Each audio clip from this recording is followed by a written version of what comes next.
அனைவருக்கும் வணக்கம். Jeganathan KTV school YouTube channel. நம்ம சேனலில் உயர்கல்வி அட்மிஷன் மற்றும் வேலைவாய்ப்பு தகவலாம் பார்த்துட்ருக்குறோம். அந்த வரிசையில் இந்த வீடியோவில் ஒரு ஷாக்கிங் நியூஸ்ன்னு சொல்கிறதா இல்லை ஒரு வருத்தப்படுற விஷயமானு சொல்ல முடியல. காரணம் என்னென்னா, கால்நடை டாக்டர்கள் பணி நியமனம், உயர் அதிகாரிகள் நாளை ஆலோசனை அப்படிங்கிற ஒரு டாப்பிக்கில் இன்றைக்கி நியூஸ் பேப்பரை பற்றி அந்த நியூஸை பேசுவோம். அதை பற்றி இதுவரை நம்ம சேனலை சப்ஸ்கிரைப் பண்ணலாம் பண்ணிவிட்டு இந்த மாதிரி தகவலெல்லாம் ஷேர் அண்ட் லைக் பண்ணுங்கள். மறக்காமல் அந்த ஆல் நோட்டிஃபிகேஷன் பில் பட்டனி ஆன் பண்ணி வைங்க, அந்த அப்டேட்லாம் ஒன்று தெரிஞ்சுக்கிறதுக்கு. இந்த நியூஸ் போட்டதுனால நமக்கு வெட்டர்னரி முடித்தவங்களுக்கெல்லாம், இந்த பிபிஎஸ்சி டாக்டருக்கெலாம் வேலை கிடைக்காதோ, கன்ஃபார்ம் ஆகாதோ, பர்மனெண்ட் ஜாப் இருக்காதோ அப்படிலாம் நினைக்க வேண்டாம். இது ஒரு நியூஸில் வந்தால் தான் நம்ம ஷேர் பண்ணிகிட்ருக்குறோம். நிச்சயம் நல்ல முடிவுலாம் கிடைக்கும், நல்ல வேலைகள் கிடைக்கும். அதை சொல்லிட்டு தான் இந்த நியூஸை படிக்கணும். சரி, ஹைலைட் என்னென்னா, உச்சநீதிமன்ற உத்தரவுக்கு எதிராக 189 தற்காலிக மருத்துவர்கள் இன்று வரை பணியில் தொடர்கின்றனர். இது என்னென்னா, டெம்பரரியாக போட்டிருந்தாங்க ஒரு 189 டாக்டர்ஸு. இதை பற்றின நியூஸ் நம்ம சேனலில் ஏற்கனவே ஒரு தடவை வீடியோ போட்டிருக்கிறேன்.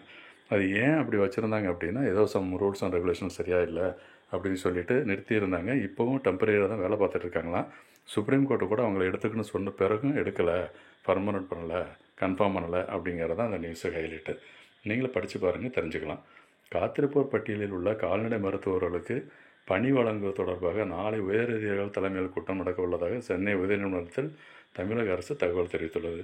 விருதுநகர் மாவட்டத்தைச் சேர்ந்த அருள் ஜோதிராஜா, டாக்டர் ஆதீஸ்வரன் உள்ளிட்ட 85 பேர் தாக்கல் செய்த மனு அப்படின்னு படித்து பாருங்களேன். தமிழகத்தில் உள்ள அரசு கால்நடை மருத்துவமனைகளில் உதவி அறுவை சிகிச்சை மருத்துவர் பணி நியமனங்கள் 2012 முதல் நடக்கவில்லை. கிட்டத்தட்ட 12 வருஷமாக நடக்கலைன்றாங்க. தற்காலிக மருத்துவர்கள் அதுக்காக போட்டிருக்காங்க. காலி பணியிடங்களில் தற்காலிக அடிப்படையில் மருத்துவர்கள் நிரப்பப்பட்டனர். தற்காலிக உதவி அறுவை சிகிச்சை மருத்துவர்கள் பணி நிரந்தரம் கோரி உச்சநீதிமன்றத்தில் வழக்கு தொடர்ந்தனர். இந்த விஷயம் படித்து பாருங்கள். இதெல்லாம் கேஸ் போட்டிருக்காங்க. அதுக்கு கேஸ் பதில் தான் அதில் சொல்லியிருக்கு. அப்படி இருந்தும் இன்னமும் அவங்களுக்கு பண்ணலை அப்படின்னு சொல்லிட்டு ஒரு நியூஸாக போயிட்டுருக்குது.